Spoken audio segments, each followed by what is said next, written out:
Michael just walked into a wedding with no invitation and a $100 bill folded like a holy relic. Gabriel's trying to act normal, which for an archangel means quietly panicking in designer silence. And then Michael decides the venue manager needs a mentorship, a tip, and a mild miracle. This is Chapter 9 of The Trouble with Angels, The Holy Wedding Crashers. If you want to keep binge reading Bob and Hannah's adventure right now, start at Chapter 1, link in show notes, or Season 1 Hub, link in show notes. And if you know someone who loves angels behaving like chaotic wedding planners, supernatural bureaucracy wearing a party outfit, awkward siblings in a Cadillac doing family obligations, and one extremely suspiciously perfect playlist, share this episode with them. Previously, on The Trouble with Angels, Heaven's systems are not exactly thriving. Messages show up where they shouldn't, and the rules keep changing. Meanwhile, our celestial cast keeps getting dragged into very human spaces, and somehow, it always turns into a situation. The Holy Wedding Crashers by Glory Fink. Michael parked the Eldorado Cadillac in the very full parking lot of a venue in the Germantown part of Memphis, Tennessee. He unbuckled his seatbelt, but Gabriel did not. "Why have we stopped?" "We're stopping to see some family, remember?" Gabriel surveyed the area and watched some people enter the venue smiling, excited, dressed for a party.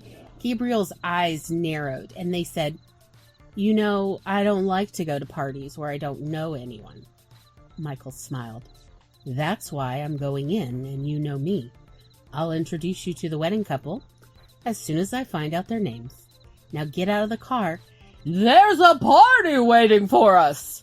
Michael exclaimed the last part loudly, and several people getting out of their cars heard and cheered in agreement. Then in a whisper he added, "You promised." Gabriel released a dramatic sigh as they rolled their eyes, then unbuckled their seatbelt and stepped out of the car and followed Michael into the venue. Michael beelined for the bar, got in line, and Gabriel followed. "It's been a while for me. Why are we in line?" Gabriel asked Michael, who replied, "We need our props so no one thinks we just wandered in." Gabriel considered this and asked, "Because we did just wander in? What's our prop?" It was now Michael's turn to speak to the bartender, and he announced, "Drinks! What are the rules for today's revelries, barkeep?" The bartender paused, then shook her head as if to erase Michael's absurdities, and then responded, "Sodas and draft beers are free. Mixed drinks and shots are $5 each. Once the wedding couple open the dance floor, we're going to tap the strawberry lager one of the fathers-in-law made for the occasion, and that'll be served until we run out." A low murmur of "ooh" was heard from the entire queue at the bar. Once the duo had their drinks, they proceeded to mingle around the room. Michael spied 3 people already sitting at one of the round tables furthest from the entry door and nearest to the DJ and stage. They looked bored or disappointed, so Michael sat down and gushed, "Great wedding, huh?" All 3 vaguely nodded in agreement. Michael tried again.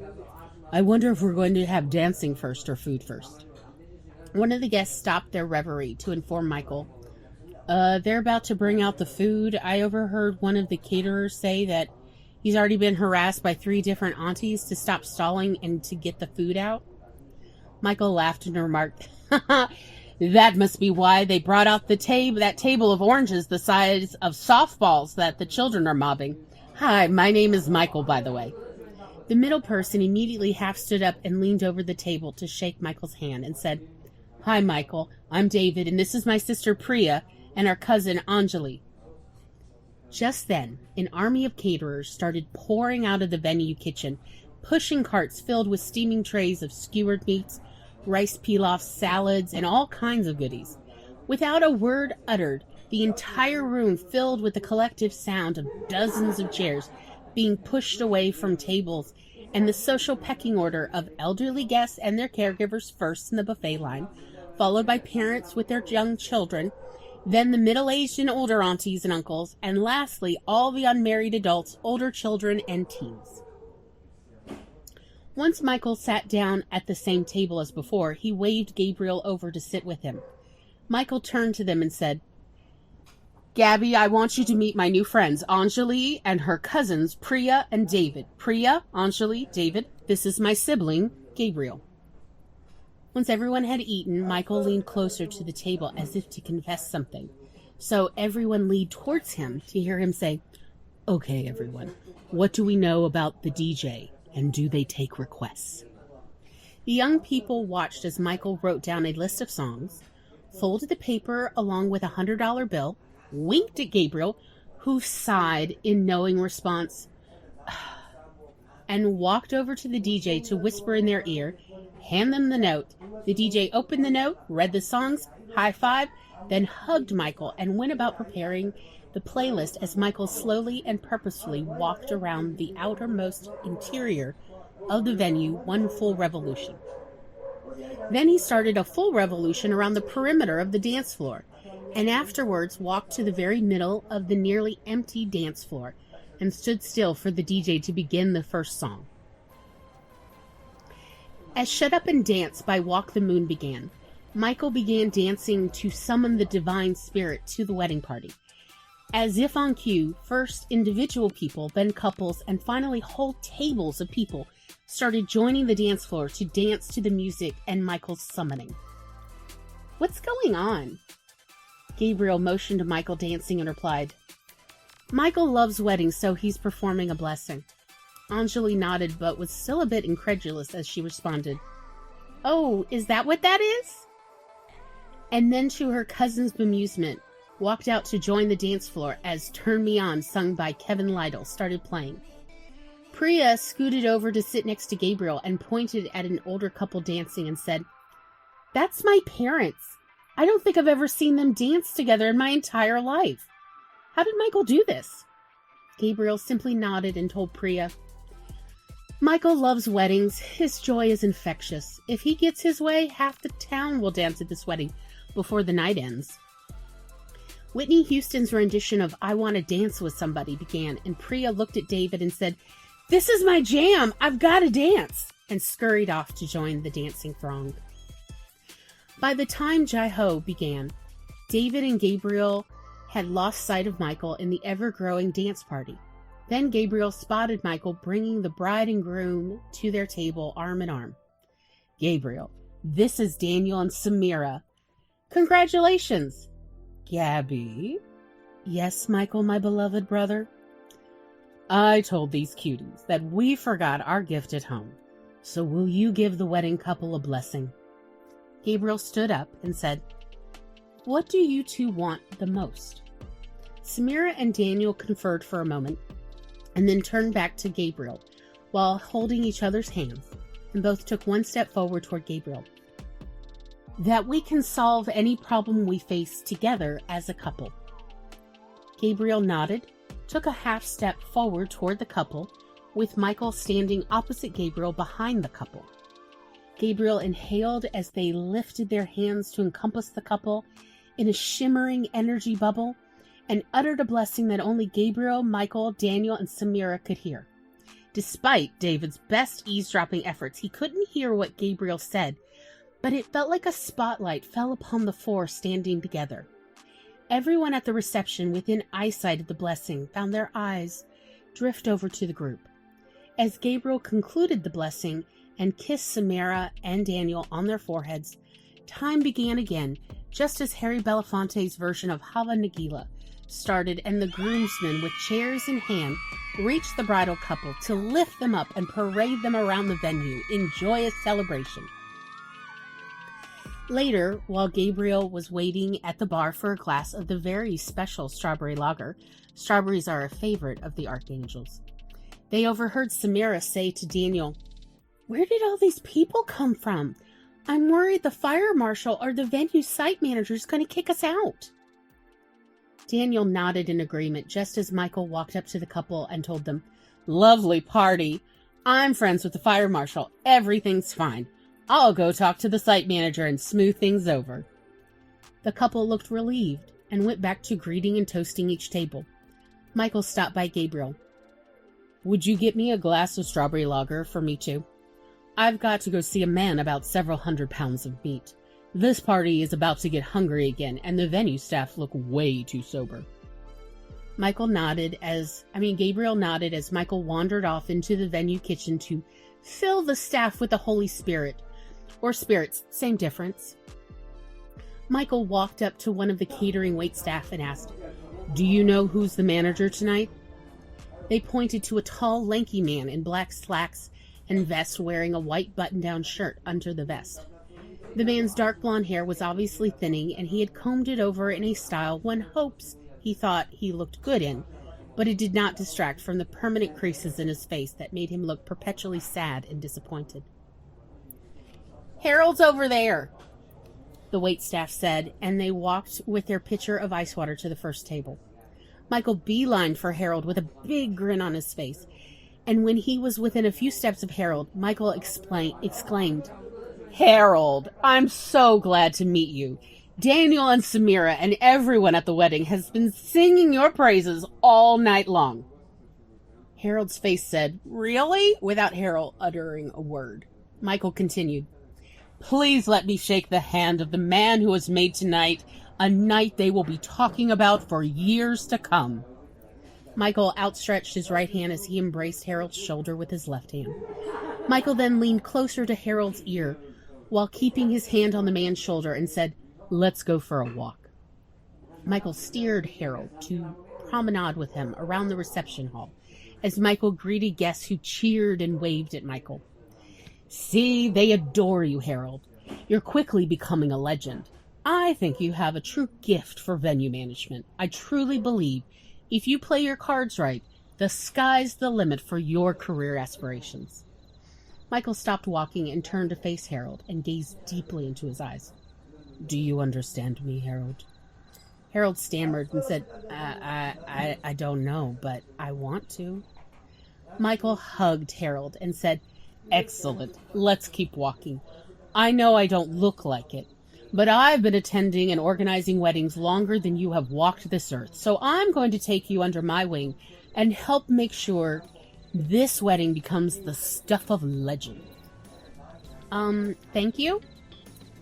"You're getting the hang of this. I love this for you, Harold. My first piece of advice," Michael said as he pulled out another crisp $100 bill and tucked it discreetly into Harold's hand, while also maneuvering Harold's hand into Harold's pocket, "is always accept tips. I don't care what the venue policies are. Tips in this kind of situation are always more of a love offering rather than a financial transaction. So be sure to accept the love in the spirit it is given to you." Michael concluded while slowly nodding and facing Harold in a subtle encouragement for Harold's mirror cells in his brain to wake up and start mirroring back to Michael. It worked, blessed be Adonai. Harold placed the currency securely deep into his trouser pocket and then looked to Michael to continue. Michael wrapped his arm around Harold's shoulder and continued to walk towards the venue's outer doors as he said, "The second thing you need to know is that I'm good friends with this area's fire marshal. Everything is going to be fine and dandy.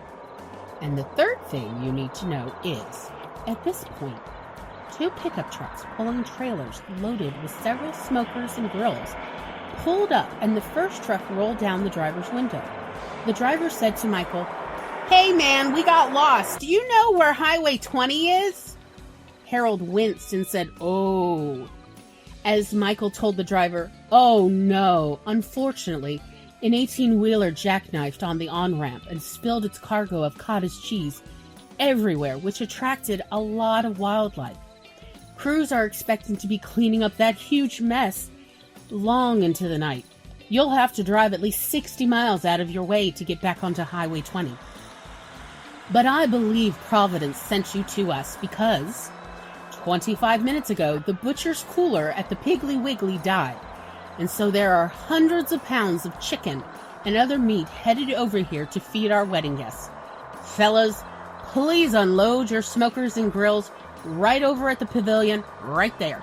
Then park your trucks over in the back annex parking lot. And then do please go inside for refreshments. And be sure to try the special strawberry lager made just for these joyous nuptials." "Thank you so much, man. What's your name?" "I'm Michael, and this is my dear friend and the manager of this venue, Harold." Thank you, Michael and Harold. We'll see you on the inside so we can thank the wedding couple. Harold looked in awe at Michael and asked, Are you made of magic? Always welcome strangers. This is how some have unbeknownst entertained angels. Before Harold could say anything further, the Piggly Wiggly in-town delivery van pulled up and the driver said, Yeah, I've got a van full of meat. Which way to the loading dock? Harold blinked several times and then pointed his finger to motion around the side of the building to the back of the kitchen. As the van drove off, Harold said to Michael in the tone of a man with much on his mind, I'd better go alert the kitchen staff to open up the loading bay. Please excuse me, Michael. I'm pretty sure it's a complete honor to meet you and be mentored by you. And then Harold returned back to his duties. Michael remained standing outside in front of the venue entrance and smiled to himself as he enjoyed the fresh night air. He nodded his head and then motioned his head side to side, as if he was having a conversation with himself. A conclusion was made, going by his body language. He took a deep breath and then turned on the ball of his foot, returning to the wedding party, which was in a full, joyous spectacle. From their original table, Gabriel waved at Michael across the room and motioned for Michael to return to the table. When Michael reached Gabriel, Gabriel said, Michael, I overheard Samara and Daniel talking about some domestic matter, and it jogged my memory. Please sit down so I can tell you my thoughts. Of course I will, Gabby. But first, I need you to do something for me. A wonderful song has just started, and all I want is for you to dance with me just once at this wedding. It is a mitzvah, after all. Gabriel smiled, and it was as if the sun broke free from the clouds onto Michael's face, and Gabriel said, It will be my pleasure, dear brother. And then the angelic siblings danced. At first to London Thamakta, and then to a few more songs. Gabriel walked back to the table, and Michael followed suit. Michael said, Gabs, do you remember why I put down the sword Elohim gave me? Wasn't it so you could pick up the pen because words have more power?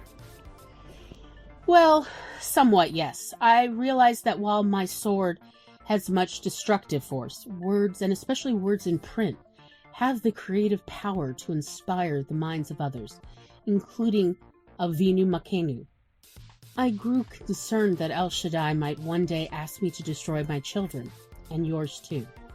And I simply couldn't bear the mere thought of hurting you or our children like that ever again. I became determined to find a way to preserve their lives and your happiness. In my pursuit to find a different, non-destructive way, I accidentally became a lawyer. Michael moved his chair so that he was fully facing Gabriel, and then grasped both of Gabriel's hands in his hands, and looked deep into their eyes and asked, Gabriel, have you figured out what is very, very wrong with the letter you found on your desk? Gabriel started weeping and leaned over to hug Michael and exclaimed, Yes, Michael, what are we going to do? Next time, next season, on The Trouble with Angels, Bob and Hannah chase answers in places that should not have answers, starting with a juice bar in Maui.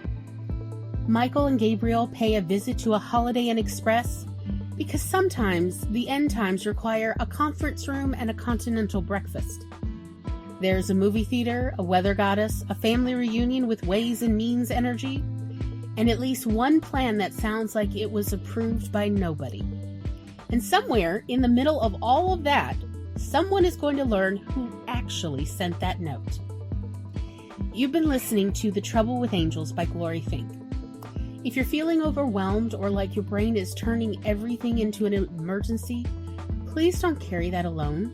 Reach out to someone safe or use the numbers below. If you're in the US or Canada, you can call or text 988 for the Suicide and Crisis Lifeline.